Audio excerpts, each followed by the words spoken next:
Welcome back. Okay, so now this piece has dried overnight, so it's 100% dry. And now we're gonna do some sandpaper distressing. So the wet distressing that I did yesterday is on the other side over here. So I've turned it around so this part doesn't have any distressing yet. So let's talk about sandpaper distressing and the different methods and tools that you may use, okay? So you saw me use previously, I believe, this really broken in, used and abused sanding sponge. At one time, this was brand new and had a lot of coarse sanding surface, but now it's just more of a smoother. So I love these. I keep them around until they're absolutely useless because I like to smooth surfaces with this. If you try to smooth a surface with a coarse sandpaper, you're gonna distress it and scratch it up and it's not gonna be smooth. Okay, so this is for the flat surfaces. For the actual distressing part, there's just not enough left on here to really distress it, so we need something a little more coarse. So if you don't have one of these out of the gate, you can buy them in extra fine and start with that. They still get better and better as they age. This is a miniature version of this. These you can get in medium and coarse, and I would suggest getting these in extra fine and medium coarse to start with, but I don't have any new ones, so I'm going to use this, which is pretty medium coarse for my distressing. Another option is sandpaper in like a medium coarse or an extra fine, depending on if you're smoothing or distressing.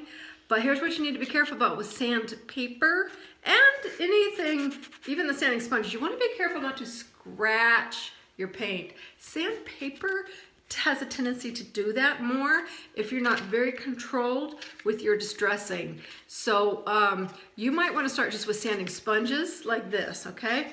But either one of these will be great for distressing, and this will be great for smoothing. So I'm going to start with this here. It's medium coarse. And I'm going to, just like I did the other side with the wet distressing, I'm going to focus on the edges, the raised areas, any of the details, and the corners. Okay?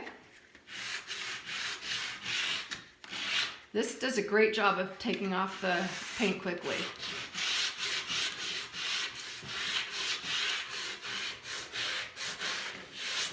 So at that point I can turn it over and use the soft side just to, this is dry, by the way, not wet, okay? Just to sort of wipe off the dust and see where I am with the distressing. And that's great. It's doing a great job. So now I'm going to move down to the detail part.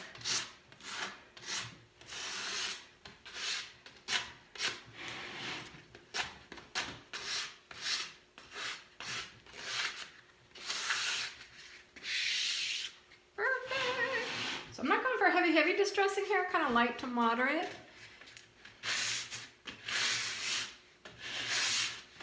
Got the outside of this leg. Now I'm going to hit the inside.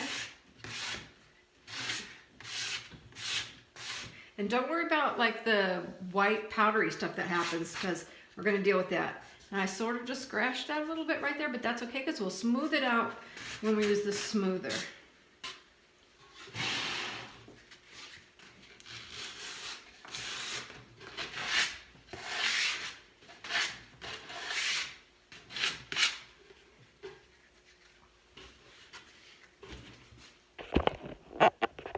And hit this down here.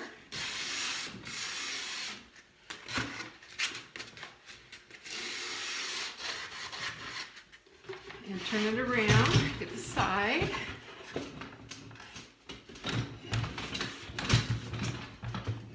Right here. So again, just the top, edges,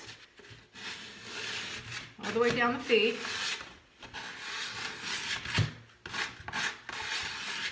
And then the very bottom of this section here too, just a little bit. And this edge, corner. Okay, just basically until you're pretty happy with the coverage. And now I'm going to smooth out this area, you guys, okay? So There's my smoothing block. Here it is. So I'm going to start down here.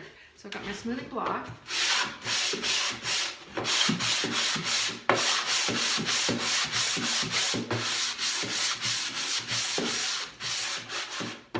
Do go one direction. Then I'm going to hit the inside walls.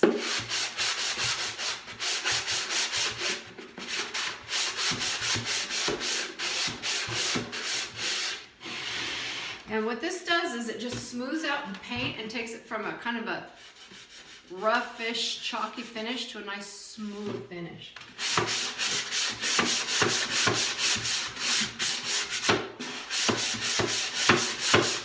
And it also works out any little imperfections in the paint, any little bumps or whatever.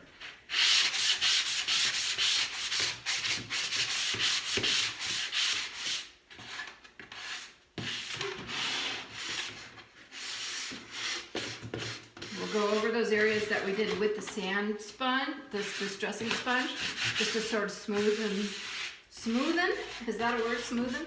Smooth them out.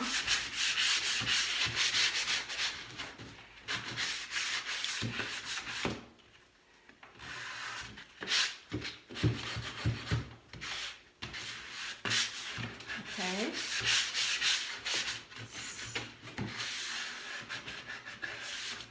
And now I'm going to do the top, so I'm going to bring the camera back up a little bit. Oops.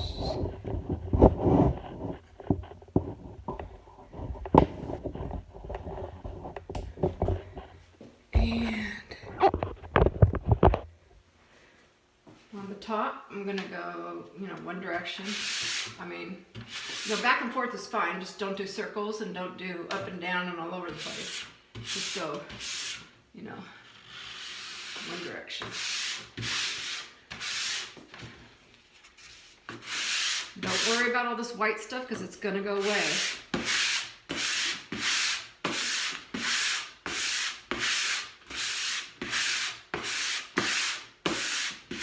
So here again, we're just trying to create a smooth surface, not trying to really distress it.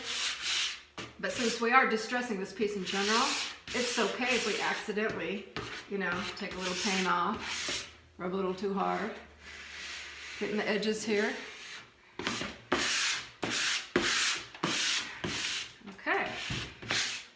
So I still have to do the back side, obviously. I'll just do this edge here. This end. Side. That's what I meant.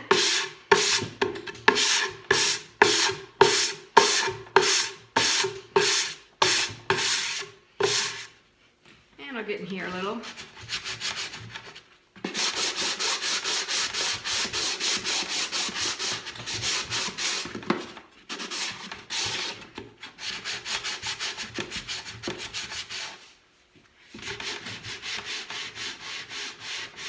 Okay, so I'll do the back later, but I think this is enough to give you an idea. So then, at this point, you can dust it off, the dry rag, or a dry paintbrush, or both. Get as much of the dust off as you can. It's still going to look kind of white and ashy, but that's okay. It's not going to when we put the top coat on. Okay.